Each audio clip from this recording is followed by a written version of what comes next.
Setelah mengalami berbagai teror semalaman dan penuh ketakutan hingga tertidur dalam balutan misteri, aku berusaha bertahan dan tetap merahasiakannya semuanya dari teman-temanku.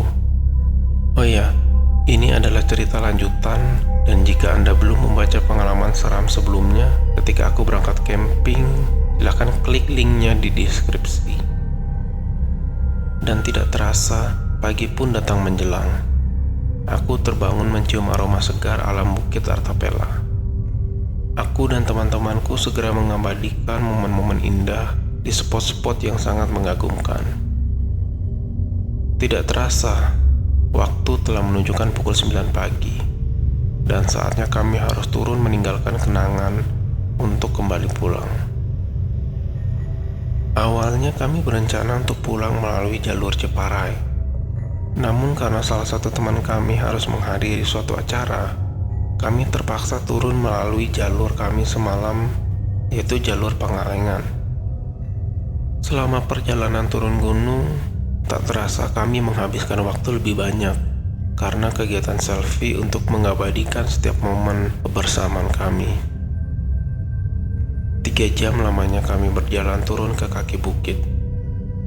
Ketika sampai kaki bukit, ternyata kami tidak menemukan adanya mobil angkutan.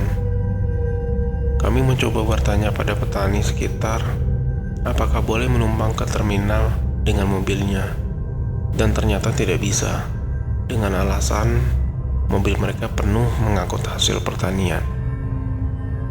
Kemudian kami mengambil keputusan untuk terus berjalan, yang ternyata jika dilihat di GPS, dari lokasi kami hingga ke terminal Pangalengan sekitar 10 km. Kami terus berjalan dan semakin lama semakin lelah. Bahkan kakiku pun sudah sulit untuk dilangkahkan. Entah mengapa, tiba-tiba aku memiliki inisiatif untuk mengajak teman-temanku berdoa. Jujur, aku merasa sangat tidak nyaman dan merasa ada yang aneh dengan kami saat itu. Ketika sedang berkumpul dan berdoa, kejadian aneh mulai terjadi. Kami dikerumuni oleh banyak lalat. Layaknya bangkai, lalat-lalat itu terbang ke sana kemari, saling bergantian, hinggap pada tubuh dan tas kami. Walaupun ada yang janggal, kami mencoba untuk cuek dan fokus untuk berjalan menuju terminal. Aku ketika itu sempat berpikir, apakah kami diikuti sosok penghuni Gunung Artapela? Tetapi aku coba positif menghadapi hal ini dan menghilangkan pikiran negatif dalam otakku. 10 menit kami berjalan lamanya, tiba-tiba ada truk besar tanpa muatan sedang melintas di depan kami. Dengan penuh semangat, kami berteriak memanggil sopirnya agar mau mengangkut kami. Truk itu berhenti dan asisten sopirnya pun turun dengan menunjukkan bahasa tubuh mau mengangkut kami. Tapi ketika ia turun, ia terbengong melihat kami yang sedang berlari menuju arah truk itu. Tiba-tiba wajahnya berubah menjadi pucat dan segera naik ke dalam truk itu kembali. Dan seketika itu, truk itu melaju meninggalkan kami. Kami semua terdiam dan merasa putus asa. Kami tidak tahu apa yang terjadi, tetapi hari itu adalah hari yang sangat aneh. Kami melanjutkan perjalanan dengan sisa-sisa tenaga dan semangat yang ada. Jalan yang kami lewati sangat sepi dan hanya tampak pipa-pipa besar yang berfungsi untuk saluran magma panas. Kira-kira kami sudah berjalan sejauh 4 km dan 2 orang teman wanitaku kebelet ingin buang air kecil. Dan sangat beruntung di depan kami terlihat sebuah rumah kosong tak berpenghuni. Mereka berdua segera menuju rumah itu untuk pipis. Aku dan teman-teman lain duduk di pinggir jalan dengan putus asa dan bengong seperti kehilangan arah tujuan hidup. Rumahnya serem banget, ujar salah satu temanku setelah selesai pipis. Kenapa memangnya? Tanyaku. Iya, pintunya kebuka sendiri, terus dalam rumahnya gelap banget, jawab temanku itu. Ayo jalan lagi, ajakku dengan putus asa dan berusaha mengalihkan pembicaraan horor dari temanku itu.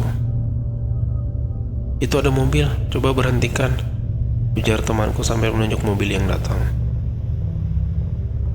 Kami pun memberikan kode-kode yang berarti ingin menumpang pada mobil itu. Mobil itu berhenti sebentar, dan sopirnya mengatakan kalau ia tidak bisa mengangkut kami. Kami pun coba berjalan kembali dengan perlahan, dengan harapan yang telah hancur. "Itu ada mobil, coba lagi," teriak salah satu temanku sambil menunjuk mobil itu. Ketika mobil itu melintas di depan kami, sopirnya memberikan kode bahwa ia tidak bisa mengangkut kami. Namun setelah berjarak lumayan jauh di depan kami, tiba-tiba ia berhenti dan memanggil kami untuk naik ke mobilnya. Kami semua sangat senang dan berlari menuju mobil itu sambil teriak-teriak gembira.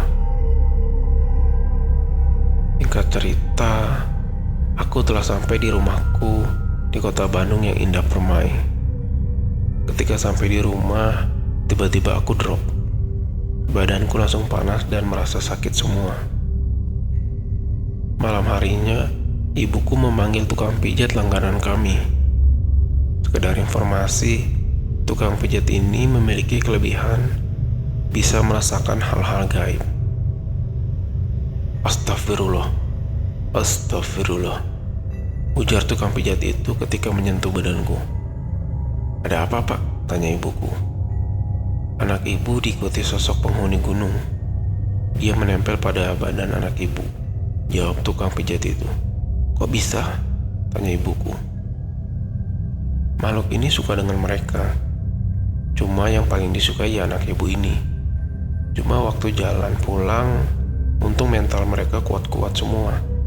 Jadi sosok ini cuma mengikuti 20 meter di belakang," jawab tukang pijat itu. Tiba-tiba, hidungku berdarah dan tidak sadarkan diri.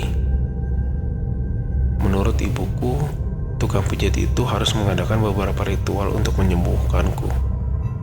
Aku sempat tidak sadarkan diri selama 2 hari. Tukang pijat itu juga membawa temannya untuk membantu menyembuhkanku.